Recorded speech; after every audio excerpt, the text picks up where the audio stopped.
before you actually pull in a team? We don't teach that in the basic class. That's kind of more the advanced class. You know, the way we do it is, like I said, the observation is where we try and build that skill initially. It's like I said, it's just being able to maintain, use all five senses on that. And then once we get into kind of the more advanced investigative and combat, we do like a little work on some of the glamoring. So it's like, you know, how you can stay, you know, like I said, in the recon units, you know, it's like, how do you stay out of sight? How do you not do this energetically? Now, we also, as part of our investigative, we teach how to do that in the physical world as well. It's like, you know, how to kind of just move through, you know, an area without not getting your energy attracting a lot of attention. So part of our training, again, is in the physical, goes over to the psychic as well, the astral. So learning to manage your energy is a big part of it, so that, you know, you're not reacting to, your energy's not reacting to the environment. You're managing the energy, your own energy, in response to how you want to be perceived. Exactly. And so looking at it from the military perspective, for a combat efficient team, what positions would we have? We obviously have security. We'd obviously have a scout. What else would you recommend as far as the team goes? I think a lot of it is you'll need one is a team leader. This is, you know, somebody during our training, we always designate who is the leader. Who is, you know, somebody's got to be in charge. Then two is, you know, again, you want somebody, as you said, a scout out front. You want, like I said, the people who are going to do the healing, you know, to actually do the healing. You want somebody who kind of manages the communication as well. It's who's going to be taking notes, who's keeping track of what's going on with that. So, I mean, those are kind of the basic. You'll also, like I said, is depending on the situation, you may need some people whose job is just, you know, to do fighters. If there's some nasty stuff out there, you can just, their whole job is just to keep the area secure. Depending on, obviously, the situation, you may or may not need that. But those are kind of the key roles that you always want to have available. Exactly. It's kind of like the combat medic. You want a healer, whether it's Reiki or some other energy healing form. Megan, you're not on mute, are you? Yes, I was. I figured. So, what's probably, because I know you already generally knew basic astral before you took the course to an extent. What was the biggest thing you took away from it? The self-work, the shadow work portions, and the different methods, because, like I'd said, I really just uncontrollably astraled, and I would find myself waking up from a dream but being in an astral state. I wasn't trying to go anywhere, but in my dreams I had full control. I could go different ways. I could interact with things. I got chased by a German Shepherd one time. I didn't know what I was doing. I thought that maybe I was just having some really, really vivid dreams. So to actually join FMP and then talk about it more with members of the astral team, it was like, no, that is astral. I'm like, what? So to wait for the class to come around, get into the class, and then start really exercising the abilities. The shadow work, to me, was most beneficial. However, just the process of actually going through, like, exercise 1, exercise 2. And it was like every time I exercised, it's like a muscle. So my abilities would actually build a little bit more. At first, it was black and white, and then I started to see colors once Richard went through and dealt with the chakra work in exercise 2, the pre-astral exercise 2. So, I started to develop the color, and then once that happened, it just kind of built on top of everything, and then my vision expanded, so it just wasn't like this, like looking through a scope, or a monocular. It grew to like peripheral vision and everything. So it looked as if I was really looking around in a space.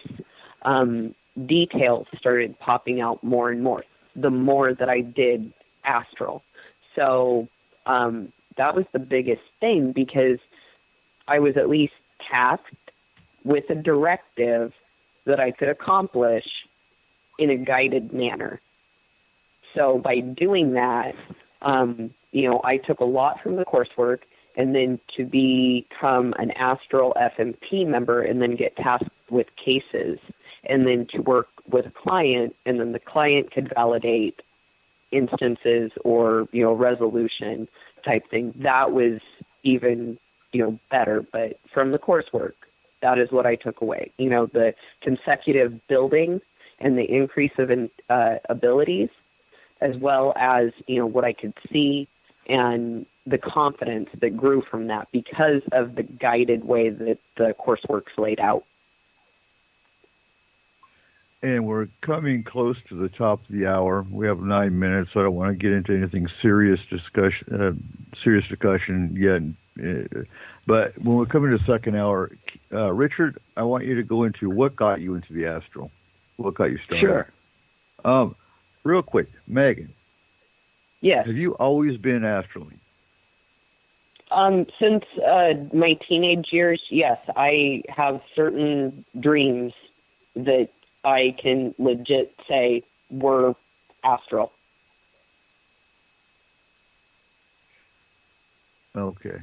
Yeah, I'm listening to noise in the other room. So we only have Richard for the first 2 hours, so I'm grilling him while we have him. And the last hour, we are going to be talking a lot more of the paranormal side of what benefit does astral have with the paranormal. Richard, have you always been interested in the paranormal? No, actually, I haven't been. It was kind of something very recent. So,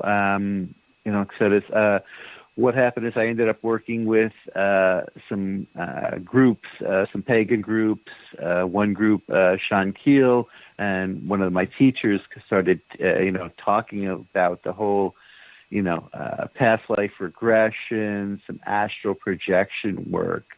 So it was something that it actually took me a lot of time to work through, and then I started training as a hypnotherapist.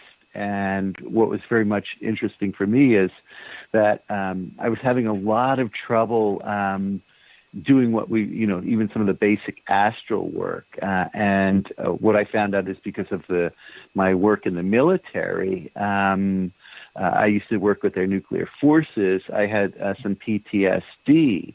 And so this was actually blocking my ability to do astral work. So what I was able to do is working through this with some of the people through the hypnotherapy and some deep shadow work, I was able to move on beyond that and actually do some of the astral work. So this is something, for people who, especially combat veterans who are maybe having trouble with it, definitely look at seeing perhaps some of the PTSD may be affecting your ability to do astral projection. But being able to learn how to do that and working with some really, really good teachers, I started to see that, there was a whole new world out there that, beyond just what we see.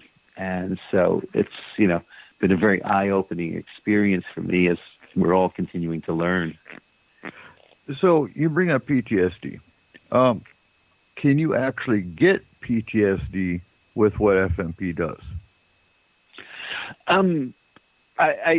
I have not seen it. I think the way we train people, we actually train people to avoid it. So a lot of our training is designed specifically to how to handle stress.